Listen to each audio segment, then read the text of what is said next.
এই সিক্রেট উপকরণ দিয়ে যদি আপনি একবার রুটি তৈরি করেন তাহলে রুটি হবে একেবারে সফট এবং নরম, ফুলকো ফুলকো তো হবেই, আর চালের রুটি থাকবে 3 দিন পর্যন্ত নরম। আর বাসি হলেও রুটিটা কোনোভাবে শক্ত হওয়ার কোনো চান্সই নেই। আসসালামু আলাইকুম এভরিওয়ান, আমি রুমা। আজকে নিয়ে এসেছি আপনাদের জন্য একটা পারফেক্ট চালের রুটির রেসিপি। তো সবার প্রথমে এখানে আমি 1.5 কাপ পানি নিয়ে নিয়েছি আর দিয়ে দিয়েছি পরিমাণ মতো লবণ। লবণ দিয়ে পানিটার সঙ্গে খুব ভালো করে একটু নেড়ে চেড়ে আমি এটাকে বলক তুলে নিচ্ছি। বলক তুলে নেওয়া হয়ে গেলে এখানে আমি যেটা অ্যাড করেছি সেটা হচ্ছে সুজি। এখানে আমি 1/2 কাপ চালের গুঁড়োর সঙ্গে 2 চামচ সুজি ইউজ করেছি। আপনি যদি বেশি করে চালের গুঁড়োর রুটি বানাতে চান তাহলে কিন্তু সুজিটার পরিমাণ বেশি করে নেবেন। তো আমি এখন সুজির সঙ্গে পানিটাকে 1 মিনিট ধরে ফুটিয়ে নেবো, জাস্ট 1 মিনিট। একটু সুজিটা সেদ্ধ হয়ে গেলে তারপরে এখানে আমি দিয়ে দিছি 1/2 কাপ চালের গুঁড়ো। এটা আমি শুকনো চালের গুঁড়ো দিয়ে তৈরি করছি। আপনার কাছে যদি ভেজা চালের গুঁড়ি থাকে তাহলে তো আরও বেস্ট, একেবারে পারফেক্ট হবে আপনার রুটিগুলো। তো এদিকে আমার গুঁড়িটার সঙ্গে চালের গুঁড়োটাকে ভালো করে মিশিয়ে নেওয়া হয়ে গেলে এখন আমি এটাকে ঠান্ডা করতে দিয়ে দিছি। ঠান্ডা করা হয়ে গেলে এখন এটাকে আমি খুব ভালো করে মথে নিচ্ছি। মথে নেওয়ার কাজটা আপনাকে একটু সময় নিয়ে করতে হবে। আমি এখানে কমসে কম 4 থেকে 5 মিনিট মথে নিয়েছি।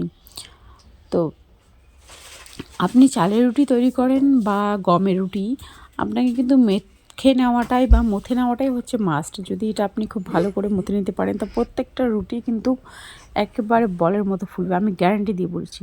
আর এই রেসিপি ফলো করে যদি আপনি রুটি তৈরি করেন তাহলে রুটি হবে একেবারে পারফেক্ট, কোনোভাবেই ফেল হওয়ার কোনো চান্সই নেই। আমি এখানে সুজিটা ইউজ করেছি কারণ সুজি দিলে রুটিটা বাসি হলেও কিন্তু শক্ত হওয়ার কোনো চান্স নেই।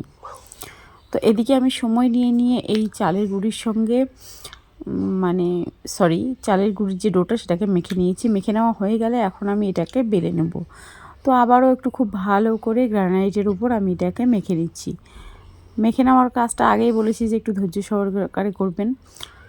আর দেখুন এখান থেকে আমি একটা লেচি কেটে নিয়েছি। লেচি কেটে নিয়ে এখন এর উপরে সামান্য একটু শুকনো আটা ছড়িয়ে দিয়ে আমি রুটি বেলে নেব। নর্মালি আপনারা যেমন বা আমি যেমন রুটি তৈরি করি সেইভাবেই তৈরি করে নেবেন।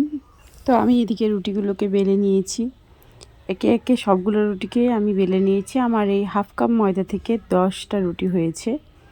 তো আমার রেসিপি যদি আপনাদের একটুও ভালো লেগে থাকে তাহলে আমার চ্যানেলটিকে লাইক দিয়ে সাবস্ক্রাইব করে পাশে থাকার অনুরোধ রইল। আর আমার রেসিপি সম্পর্কে যদি আপনার কোনো প্রশ্ন থাকে অবশ্যই কমেন্ট করে জানাবেন, আমি উত্তর দেওয়ার চেষ্টা করব। আর অবশ্যই আপনজনের কাছে কিন্তু শেয়ার করতে ভুলবেন না। তো একে একে আমার 10টা রুটি বেলে নেওয়া হয়ে গেছে। অন্যদিকে আমি একটা তাওয়া বসিয়ে দিয়েছি আর রুটিগুলো সেঁকে নেওয়ার জন্য আমি এখানে ননস্টিকটা তাওয়া ইউজ করেছি। আপনার কাছে না থাকলে আপনি যে কোনো তাওয়া ইউজ করতে পারেন। রুটি বানানোটা হচ্ছে মেন, ফোলাটা তাওয়ার উপরে কোনো ডিপেন্ড করে না, ওটা যে কোনো তাওয়ায় কিন্তু রুটি ফুলে যায়।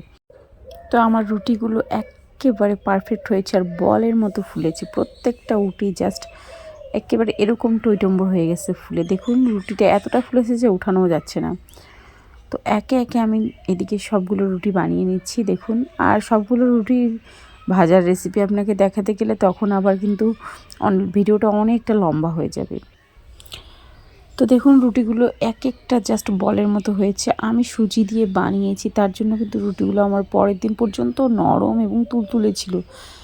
কেউ বুঝতে পারেনি যে এটা বাসি রুটি। তো আমি একটা রুটি ছিঁড়ে দেখাচ্ছি দেখুন, যে ভেতরটা একেবারে জাস্ট আর কিছু বলার নেই, বলের মতো হয়েছে। তো আজ তাহলে এই পর্যন্তই, দেখা হবে আরও কোনো নতুন ভিডিওতে। ততদিন ভালো থাকবেন, সুস্থ থাকবেন।